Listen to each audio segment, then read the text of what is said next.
ইনস্টাগ্রামে রিলস বা ফেসবুকে রিলস দেখে নিশ্চয়ই সবাই একটু আধটু বুঝতে পারছো যে আমি কোথায় ভর্তি হয়েছি। হ্যাঁ, আমি একটা মেকআপ ক্লাসে ভর্তি হয়েছি হরিপালে, মৌপিয়া মেকওভার।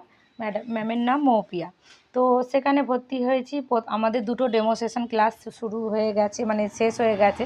দুটো ডেমো ক্লাস হয়ে গেছে অলরেডি, বেশ কিছুদিন হলো শিখছি। পুরো জানুয়ারিতে শিখেছি, আর ফেব্রুয়ারি আর মার্চ, দুটো মাস বাকি আছে। তো দেখো, এরকমভাবে মেকআপ তো কোনো দিন করা হয়নি, নিজেরা যেরকম পারি সেরকম একটু আধটু করেছি। তো আমি করেছি একজনের ওপর মেকআপ, আর আমার ওপর করছে আর একজন। তো এগুলো ম্যাডাম যেমন যেমন দেখিয়ে দিয়েছে সেরকমভাবে দেখিয়ে দেখিয়ে আমাদের প্র্যাকটিস ক্লাস চলছে। আর তো সবাই সবার ওপর করছে, আমিও তাই জন্য একটু চাইলাম, মানে ভাবলাম যে একটু আমি ভিডিও করি, আর করে তোমাদের সাথে আপডেটটা দিই আর তোমাদের সাথে শেয়ার করি। তো তোমরা সবাই আশীর্বাদ করো যেন এটা নিয়ে আমি একটা কিছু করতে পারি। আর ছোটো থেকেই একটা সুপ্ত ইচ্ছা ছিল যে অন্তত মেকআপটা যেন করতে পারি ঠিকঠাক করে। বড় মেকআপ হওয়া আর্টিস্ট সেটা পরের কথা, যেন নিখুঁতভাবে একটা কোনো মেকআপ আর্টিস্টের কাজটা আমি করতে পারি।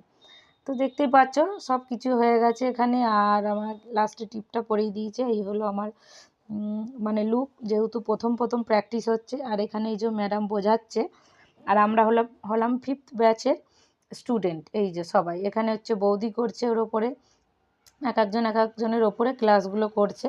এই যে বৌদিকে আমি করিয়েছিলাম, কেমন লাগছে তোমরা অবশ্যই বলবে।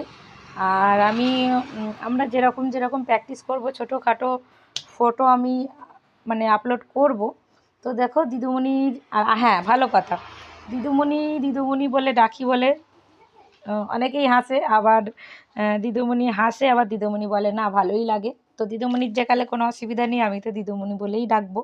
তো দিদিমণির ওই রিং লাইট স্ট্যান্ডটা নিয়ে আমি একটু ভিডিও করে নিলাম। আর ওরা সবাই যে যার সেজে খুব হাসছে, কারণ সবাইকে একটু অন্য অন্য রকম লাগছে। আর সবারই একটা মনে আশা থাকে যে মেকআপ করব, মানে প্রফেশনাল মেকআপ করব, সেরকমই আমরা টুকটুক করে শিখছি।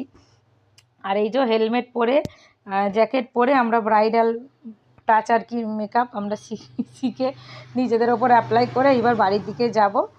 তো এই যে বৌদি স্কুটি করেই যাওয়া আসা করি, আমরা ট্রেনে যাই না। তো তড়িঘড়ি করে চলে এলাম, আর বাড়িতে এসে দোকানেও চলে এলাম। আমি দোকানে মানে হাফবেলা একটা দোকানে আমি বসি, সেটা হলো আমার মেয়েদের স্যার তার বন্ধুরা মিলে যে একটা দোকান করেছে, তো সেখানেই বসি। কি করব ঘরে বসে থেকে, তো সেই দোকানটায় হাফবেলা এসে বসি। তো হঠাৎ দেখছি এখানে ব্যান্ড পার্টি যাচ্ছে, আর ব্যান্ড পার্টি যাচ্ছে হচ্ছে কালী পুজো আছে, তাই কালী ঠাকুর আনতে যাচ্ছে, সেই নিয়ে ব্যান্ড পার্টি বাজছে। আর আবারও বলছি, রাস্তার ধারে দোকান, সেই দোকানে বসে আমি ভয়েস ওভার দিচ্ছি, একটু অ্যাডজাস্ট করে নিও। তো আজকের ভিডিওটা আমি এখানেই শেষ করছি। ভালো লাগলে like comment share, tata bye bye.